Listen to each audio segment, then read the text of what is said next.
Hi guys, welcome to creating wealth. आज हम बात करेंगे आईटी सेक्टर से एक स्टॉक के बारे में। स्मॉल कैप स्टॉक है। कंपनी किन प्रोडक्ट्स में डील करती है, कंपनी का क्या आगे फ्यूचर प्लान है, और उसको देखते हुए स्टॉक का क्या प्राइस फ्यूचर में रह सकता है। और अभी का जो प्राइस बिहेवियर, जो ट्रेंड का जो बिहेवियर है, उसको देखते हुए क्या रिवर्सल के चांसेस हैं इसमें या नहीं। तो उन सारी चीज़ों पे जो है आज बात करेंगे। उन सारे टॉपिक्स पे जो है एक बार नज़र डालेंगे। तो चलिए शुरू करते हैं। कंपनी का नाम है 3i infotech. 3i infotech IT sector से रिलेटेड कंपनी है। और इनके जो प्रोडक्ट्स हैं, पहले मैं आपको इनके प्रोडक्ट्स दिखा दूं तो आप देखेंगे ये इनके प्रोडक्ट्स हैं। न्यूरेज, फ्लेक्सीवी, न्यूर कैंपस, एनजीआरसी। इस तरीके के इनके प्रोडक्ट्स हैं जो वैरायटी ऑफ सर्विसेज जो है प्रोवाइड करा रहे हैं, जैसे digital infra management, cloud service and cyber security, application automation analytics में, future tech, digital BPS, professional services. तो मल्टीपल सर्विसेज ये जो है प्रोवाइड करा रहे हैं अपने क्लाइंट्स को, अपने कस्टमर्स को, जो भी इन्होंने अपने प्रोडक्ट लॉन्च किए हैं या जो बिल्ड किए हैं उनके थ्रू। मल्टीपल पार्टनर्स हैं इनके ओईएम में, रिसर्च में, स्ट्रेटेजिक में। एंड साथ के साथ अगर बात करें तो 3i इंफ्लोटेक की अगर एट अ ग्लांस अगर देखें तो 10 कंट्रीज में इनकी पहुंच है। एक्टिव क्लाइंट्स 250 प्लस अवेलेबल हैं। और 90% जो है इनके पास में रिटर्न क्लाइंट्स है। स्ट्रेंथ अगर देखी जाए तो इनके पास में काफ़ी अच्छी खासी है। और उसके हिसाब से तो कंपनी का जो कारोबार है या कंपनी की जो स्ट्रेंथ है काफ़ी अच्छी जो है नजर इनके। थोड़े से एक बार डीप में इनके जो प्रोडक्ट्स हैं उनके बारे में थोड़ा जान लेते हैं, जैसे cloud first, digital insight, cognitive power and edge ready के बारे में। अब देखेंगे जो ड्राइव, जो इनका क्लाउड फर्स्ट है, बेसिकली जो भी क्लाउड वाली जो सर्विसेज हैं वो प्रोवाइड जो है ये कराते हैं क्लाउड से रिलेटेड, क्लाउड फर्स्ट के थ्रू। जो प्रोडक्ट्स हैं इनके, डिजिटल इंसाइट्स, डिजिटल ट्रांजिशंस जो भी है वो जो है डिजिटल ऑटोमेशन, डिजिटल ट्रांजिशंस। तो उस तरीके के आप देख सकते हैं यहाँ पे जो ऑफर कर रहे हैं अपनी जो डोमेन है, जो एक्सपर्टीज है। एंड कॉग्निटिव पावर में आप देखेंगे तो ये सॉल्यूशन प्रोवाइड करा रहे हैं और फ्यूचर फिट बिजनेस में, जैसे बिजनेस इंटेलिजेंस है या डेटा अंडरस्टैंडिंग, उससे रिलेटेड जो है ये अपने प्रोडक्ट्स, जो बिजनेस से रिलेटेड जो सर्विसेज हैं, जो बिजनेस इंटेलिजेंस से रिलेटेड जो सर्विसेज हैं उनको जो है ये अपना प्रोवाइड करा रहे हैं। एज रेडी जो फ्यूचर रेडी जो प्रोडक्ट्स हैं, 5G कनेक्टिविटी एंड एफिशिएंसी, तो उससे रिलेटेड जो सॉल्यूशंस है वो जो है प्रोवाइड करा रहे हैं। तो काफी अच्छा खासा एक वैरायटी ऑफ प्रोडक्ट्स अवेलेबल है। एंड वैरायटी ऑफ सर्विसेज जो है कंपनी प्रोवाइड करा रही है अपने क्लाइंट्स को, अपने कस्टमर्स को। थोड़ा सा नजर डालेंगे इनकी जो अभी रिसेंटली जो प्रेजेंटेशन है उसको। तो आप देखेंगे तो born out of a bank है। और 10 प्लस कंट्रीज, मैं ऑलरेडी आपको बता ही चुका हूँ कि 10 प्लस कंट्रीज में जो है कंपनी की अच्छी खासी पहुंच है। और यहाँ पे आप जो 4 पॉइंटर्स मैंने आपको बताए थे, मैं यहाँ पे आपको क्लियर कर दे रहा हूँ। Cloud first, elevating business safely to cloud. तो जो बिजनेस है वो सेफली क्लाउड पे जो ट्रांसफॉर्मेशन का जो वर्क चल रहा है वो। Digital insight, modernising app, automation and analytics पे वर्क चल रहा है। cognitive power, using emerging technology for intelligent insights, is ready, addressing security and efficiency from core to edge। तो ये 4 आप देख सकते हैं, इनके अलग अलग सेगमेंट हैं और जिस पे कंपनी जो है बहुत ही बेहतरीन तरीके से काम करती हुई नजर आ रही है और आगे के लिए फ्यूचर रेडी भी है। Leading next generation technology service firm है और कॉम्प्रिहेंसिव रेंज है इनके पास में। कटिंग एज सॉल्यूशन जो है ये कंपनी प्रोवाइड करा रही है। इनके प्रोडक्ट्स मैंने आपको बताए थे, फ्लेक्सीबी, एनजीआरसी एंड मूव करके जो है इनके प्रोडक्ट हैं। और पार्टनरशिप भी है इनकी रेलटेल के साथ में और आईआईटीएम रिसर्च पार्क में। एंड साथ के साथ अगर आप देखेंगे तो वो जैसे मैंने आपको बताया था 250 प्लस ग्लोबल क्लाइंट्स उनके पास में अवेलेबल है। और इस बार स्टीडी रेवेन्यू भी है, आप देखेंगे तो उस तरीके से आता हुआ देखा है। जर्नी सो फार अगर यहाँ पे देख रहे हैं तो 1993 में कंपनी जो है वॉर्न हुई थी आईसीआईसी बैंक के थ्रू। और वहां से अगर आप देखेंगे तो कंपनी ने जो है अच्छा खासा अपना एक प्रोफाइल सेट तो किया है। 2023 के अंदर अगर आप देखेंगे तो इन्होंने B2B2C डील रेल टेल से जो है इन्होंने जो है जीता है उसको। एंड ओरेकल से भी जो है इन्होंने ट्रांसफॉर्मेशन प्रोजेक्ट जो है वहां से इन्होंने विन किया है, लार्ज जनरल इंश्योरेंस कंपनी में। तो यहाँ पे अगर बात करें 2024 में, तो उन्होंने फिर से एक लार्ज ऑर्डर जो है वॉन किया है रेल टेल से। एंड कुछ इन हाउस डेवलपमेंट भी चल रहा है कुछ न्यू एज प्रोडक्ट्स का। तो मतलब कंपनी वर्क तो कर रही है और फ्यूचर रेडी प्रोडक्ट्स पे जो है काम चल रहा है, न्यू एज प्रोडक्ट्स पे जो है काम इनका चल रहा है। और कुछ डील्स भी हैं और कुछ लार्ज ऑर्डर भी जो है कंपनी लेती हुई दिख रही है। तो यहाँ पे अगर बात करें तो ओवरऑल फ्यूचर रेडी तो सेट है ही। साथ के साथ अगर आप देख रहे हैं यहाँ पे जो ऑफरिंग्स हैं मैं आपको ऑलरेडी जो बता चुका हूँ कि आप देख सकते हैं digital IMS and GCC and cloud first application automation analytics. तो बेहतरीन एक इनका जो है फ्यूचर पोर्टफोलियो जो है बना हुआ है। न्यू एज प्रोडक्ट्स पे भी जो है कंपनी काम कर रही है, जैसे कि आप देख सकते हैं यहाँ पे जो मैंने आपको प्रोडक्ट्स बताए थे। तो न्यू एज में जैसे कि ये कंपनी जो प्रोवाइड करा रही है secure access service edge cloud based solution provide करा रही है, इंश्योर कर रही है secure internet and web gateway. तो इस तरीके के हैं। और एम मेंटा भी है। तो इस तरीके से इनके ये सारे के सारे जो प्रोडक्ट्स हैं वो एक अच्छा खासे कॉम्प्रिहेंसिव एंड एनहेंस कर रहे हैं अपना जो आईटी का जो एक एरिया है उसको, और टेक्नोलॉजी के जो एरिया है उसको। तो यहाँ पे अगर आप देखेंगे जिस तरीके से कंपनी जो काम करती हुई नजर आ रही है, जिस तरीके से इनका जो प्रोडक्ट है, प्रोडक्ट रेंज है, एप्लीकेशंस हैं, तो आने वाले टाइम में पॉसिबिलिटी है कि कंपनी एक बेटर वर्क करती हुई दिखे। फ्यूचर रेडी जो है एक अपना पोर्टफोलियो जो बनाती हुई दिख रही है। तो रेवेन्यू की अगर एट अ ग्लांस अगर बात करें तो हालांकि अभी तो अगर आप देखेंगे तो क्वार्टरली रेवेन्यू का ट्रेंड कुछ खास अच्छा नहीं है। और हालांकि इतना जरूर हुआ है कि जो कंपनी काफी लॉस जो कर रही थी धीमे धीमे करके जो है अपना वो लॉस काफी कम हुआ है। अभी हम बात करेंगे आगे फाइनेंशियल्स में। और यहाँ पे अगर बात करें इनका जो रेवेन्यू है क्वार्टर 2 का जो रेवेन्यू जो आता हुआ दिखा है बैंकिंग फाइनेंस सेक्टर से अगर आप देखेंगे 45% के आसपास है। गवर्नमेंट आईटी से देखेंगे 20% है, गवर्नमेंट से 9.2% है। तो एक अच्छा खासा बैंकिंग फाइनेंस और आईटी सेक्टर से इनका जो एक रेवेन्यू आता है।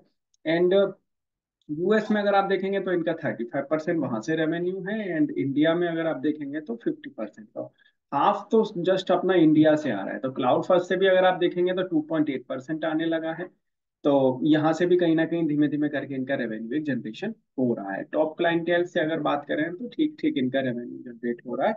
और टॉप 20 क्लाइंट से अगर आप देखेंगे तो एक अच्छा खासा इनका रेवेन्यू जनरेशन चल रहा है। लेकिन ये है कि हाँ लॉस में है कंपनी।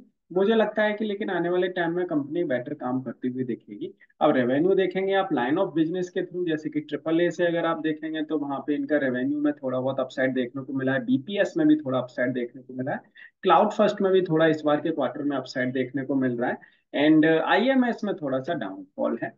ओवरऑल अगर इनके फुटप्रिंट अगर आप देखेंगे तो आप देख सकते हैं यहाँ पे New Jersey, US, UK, Netherland, India, Saudi Arabia and Mauritius, Singapore, Thailand, Malaysia में इनके जो बिजनेस ऑपरेशन सेंटर्स हैं, सर्विस डिलीवरी सेंटर्स हैं। तो एक देखेंगे तो ओवरऑल एक ठीक ठीक कंपनी है। और फ्यूचर रेडी जो है कहीं ना कहीं एप्लीकेशन या सॉफ्टवेयर बनाने की जो है कोशिश कर रही है। और अच्छे से उनको इम्प्लीमेंट करने की कोशिश में है। और वो इनका एक आइडिया है। अब यहाँ पे बात कर लेते हैं कि इनका जो स्टॉक का जो प्राइस है, स्टॉक का जो बिहेवियर है, वो कैसा जो है चल रहा है। तो पोर्टफोलियो आप समझ ही गए हैं कि किस तरीके के प्रोडक्ट हैं और किन सेक्टर्स को या किन क्लाइंट्स को किन बिजनेसेस में जो है ये अपना एक हेल्प कर रहे हैं। तो अब यहाँ पे अगर आप देखें तो इनका जो चार्ट पैटर्न, स्टॉक का जो चार्ट पैटर्न है, कोई खास अच्छा खासा चार्ट पैटर्न नहीं है। अब लेकिन अगर आप यहाँ पे इतना बड़ा एरिया, एक बार आपको जो है ड्रॉ करके दिखा देता हूँ। आप इस एरिया को अगर आप यहाँ से रिमूव कर दें तो उसके बाद में क्या एरिया इनका जो है बचता है। और किस एरिया में आपको जो है स्टॉक का देखना चाहिए कि ये चार्ट किस तरीके से जो है वर्क कर रहा है। आप देखें तो यहाँ का इतना बड़ा जो एरिया है, अगर आप इसको रिमूव कर दें, इसको ना देखें, तो आप यहाँ पे आइए, ये देखिए, ये आपका जो स्टॉक का जो प्राइस है, मैंने इस पे ऑलरेडी पहले एक वीडियो और बनाई थी, तो वहां पे भी मैंने काफी कुछ इस स्टॉक के बारे में जो है बताया था।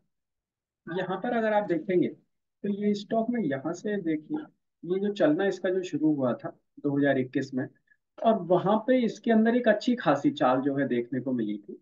लेकिन उसके बाद में स्टॉक में एक अच्छा खासा डाउनफॉल भी देखने को मिला है। अच्छा खासा डाउनफॉल स्टॉक में आया है, 100 रुपीज के ऊपर स्टॉक ने जो है अपना एक लाइफ टाइम हाई अपना जो है लगाया, और ये लाइफ टाइम हाई है। और इसके बाद में स्टॉक में एक अच्छा खासा ब्रेक डाउन भी आया, और ब्रेक डाउन आने के बाद में काफी पुराना जो है इसका एक लाइफ टाइम हाई ये जो है लगा है, काफी सालों पुराना। हालांकि ये है कि अपना ये जो ओवरऑल लाइफ टाइम हाई है उसको ब्रेक नहीं कर पाया है स्टॉक, लेकिन तब भी यहाँ पे अगर आप देखेंगे तो काफी सालों का जो हाई है उसको ब्रेक करने के बाद में स्टॉक ने इतनी अपसाइड को जो है दिखाया। अब यहाँ पर अगर बात करें तो यहाँ से जो इसका जो शुरू हुआ चलना, आप देखेंगे ये 2022 में स्टॉक ने एक अच्छी खासी जो है तेजी भरी। अब यहाँ पे ये डाउनफॉल आया, डाउनफॉल आने के बाद में दोबारा से इसके अंदर अपसाइड आई है, अपसाइड आने के बाद में फिर से इसके अंदर एक डाउनफॉल आया है। 2024 में डाउनफॉल में ही रहा स्टॉक। अब लेकिन यहाँ से कहीं ना कहीं दोबारा से एक सूटेबिलिटी बनती हुई दिख रही है, कन्विक्शन आ रहा है चार्ट पे। अगर ये कैंडल अच्छी बनती है तो नवंबर मंथ की अगर कैंडल, अगर मुझे लगता है अगर ग्रीन कैंडल अगर यहाँ पर अगर ये बनती हुई दिखती है तो यहाँ से एक अच्छा खासा डाउनफॉल आता हुआ दिख सकता है। तो कोशिश ये करनी चाहिए कि स्टॉक पे थोड़ा नजर बनाए रखनी चाहिए, क्योंकि इसका जो बेस है, इसका बेस है 25 का। तो 25 रुपीज के बेस पे जो है कंपनी काम करती हुई दिख रही है, और ये स्टॉक यहाँ से डाउन नहीं गया है। तो पॉसिबिलिटी है कि पहले भी यहीं से ही इसके अंदर अपसाइड आई थी, तो अभी भी थोड़े बहुत हाइयर चांसेस है कि यहीं से इसके अंदर दोबारा से एक अपसाइड आती हुई दिखे। तो उसका पूरा ध्यान रखना चाहिए। और स्टॉक में कहीं ना कहीं छोटा मोटा जो है एक ग्रीन कैंडल बनती हुई दिख भी रही है। अगर इस महीने की कैंडल ग्रीन अगर बनती है तो थोड़ा और कन्विक्शन मिलेगा चार्ट पे कि हाँ यहाँ से दोबारा से एक रिवाइवल के चांसेस इसमें बन सकते हैं। तो अगर यहाँ पे देखा जाए तो 25 रुपीज का एक अगर आप स्टॉप लॉस पकड़ के चलें इस स्टॉक के लिए, क्योंकि अगर ये 25 अगर ब्रेक होता है तो फिर तो यहाँ से डाउनफॉल इसमें और ज्यादा आ सकता है। तो 25 रुपीज का एक स्टॉप लॉस इस स्टॉक के लिए राइट फिट रहेगा, ज्यादा ऊपर नहीं है वहां से। और ओवरऑल यहाँ से लेकिन अगर देखें तो स्टॉक ने अगर अपनी एक चाल अगर भरनी शुरू करता है तो यहाँ से एक चीज ये रहेगा कि आपका रिस्क और रिवॉर्ड रेशियो बहुत ही फेवरेबल है। तो उस तरीके से जो है बिल्कुल इसको ध्यान में रखना चाहिए स्टॉक को। हालांकि अभी मैं आपके सामने फंडामेंटल्स रखूंगा तो क्वार्टर रिजल्ट कोई खास ऐसे नहीं है, अच्छे अट्रैक्टिव नहीं है, कोई प्रॉफिट में नहीं आ गई है कंपनी, अभी भी लॉस में है, लेकिन लॉस काफी कम हो चुका है। उस तरीके से अगर देखें तो कहीं ना कहीं पॉजिटिव सिनेरियो बनता हुआ दिखता है। तो 25 रुपीज का बेस लेके इस स्टॉक में बाइंग की जा सकती है, लेकिन रिस्क हाइयर है। रिस्क हाइयर ये है कि आने वाले टाइम में इन फ्यूचर कब तक जो है ये कंपनी अपना दोबारा से प्रॉफिट में आती हुई दिखेगी। तो एक दो क्वार्टर के लिए अगर 25 रुपीज का अगर एक स्टॉप लॉस लगा के इस स्टॉक में जो है बने रहना है तो बिल्कुल जो है बने रह सकते हैं, क्योंकि रिस्क और रिवॉर्ड रेशियो इसका काफी फेवरेबल है। वीडियो अच्छी लगे तो लाइक जरूर करिएगा, चैनल को सब्सक्राइब नहीं किया है तो चैनल को सब्सक्राइब जरूर कर लें। 10 रुपीज की फेस वैल्यू है, 16 रुपीज की इसकी बुक वैल्यू है, 29 रुपीज के आसपास स्टॉक अभी चल रहा है, ट्रेड कर रहा है। अब यहाँ पर अगर बात करें तो इनका जो सितंबर वाला जो क्वार्टर जो आया है इसकी सेल्स अगर आप देखेंगे 177 करोड़ के आसपास की सेल है। प्रीवियस क्वार्टर में इसी प्रीवियस ईयर में इस क्वार्टर के अंदर 210 करोड़ के आसपास की सेल आती हुई दिखी थी। लेकिन अगर आप प्रॉफिटेबिलिटी देखेंगे तो लॉस में थी कंपनी। तो प्रीवियस ईयर 154 करोड़ के लॉस में थी, लेकिन वहां से अगर आप देखेंगे तो यहाँ पे इस बार जो है कंपनी ने कहीं ना कहीं अपना लॉस बहुत कम किया है। ये वाला जून क्वार्टर अगर आप देखेंगे और ये आप सितंबर वाला क्वार्टर देखेंगे तो काफी कम जो है लॉस में अब जो है पहुंचती हुई दिख रही है कंपनी। हालांकि अगर आप देखेंगे सितंबर 2021 से सितंबर 2024 तक, तो इनमें एक ही क्वार्टर ऐसा है, एक दो ही क्वार्टर, दो क्वार्टर ऐसे हैं जिसमें कंपनी प्रॉफिट में रही है। जिन क्वार्टर्स में जो है स्टॉक प्रॉफिट में रहा है, जो कंपनी का जो है प्रॉफिटेबिलिटी में जो है देखने को मिली, अदरवाइज लॉस में ही जो है चलिए, तो लॉस मेकिंग कंपनी तो हम कह सकते हैं कि है। हालांकि कुछ खास जो है इसने एक अच्छा खासा जो है प्रॉफिट नहीं कमा के दिया, लेकिन रेवेन्यू में अगर आप देखेंगे तो स्टीडी रेवेन्यू है। रेवेन्यू में कहीं भी आपको डाउनफॉल कुछ खास देखने को नहीं मिलेगा। तो उस तरीके से अगर आप देखें तो प्रॉफिटेबिलिटी में पॉसिबिलिटी है कंपनी आती हुई दिखे, मे भी हो सकता है प्रोडक्ट इनोवेशन में जो है ज्यादा कुछ इन्वेस्टमेंट जो है जा रहा है, उन सारी चीजों को ऊपर देखते हुए स्टॉक पे बिल्कुल जो है एक बेट लगाई जा सकती है। और जिस तरीके से इनके जो रिजल्ट्स आ रहे हैं थोड़े ऑप्टिमिस्टिक तो हैं। प्रॉफिटेबिलिटी में कब आती हुई दिखेगी ये थोड़े देखने वाली बात है। अब बात कर लेते हैं ईयर ऑन ईयर किस तरीके से रिजल्ट्स हैं। तो ईयरली रिजल्ट्स अगर आप देखेंगे तो 2017 में कंपनी जो है लॉस से प्रॉफिट में आती हुई दिखी थी, और ये जो ट्रेंड है ये चला है आपका मार्च 2021 तक। उसके बाद में कंपनी फिर से जो है लॉस में जाती हुई दिखी है। तो अब देखते हैं कि फर्दर जो है किस तरीके से कंपनी दोबारा से अपना लॉस से प्रॉफिट में आती हुई दिखेगी, और फिर दोबारा से जो है कंपनी का अच्छा खासा ये एक जो है स्टॉक चलता हुआ दिखेगा। तो ये रहा बात 3 इन्फोटेक की। बिल्कुल अपना भी एनालिसिस जरूर करें, उसके बाद ही स्टॉक को सेल, होल्ड या बाई करें। Thank you for watching this.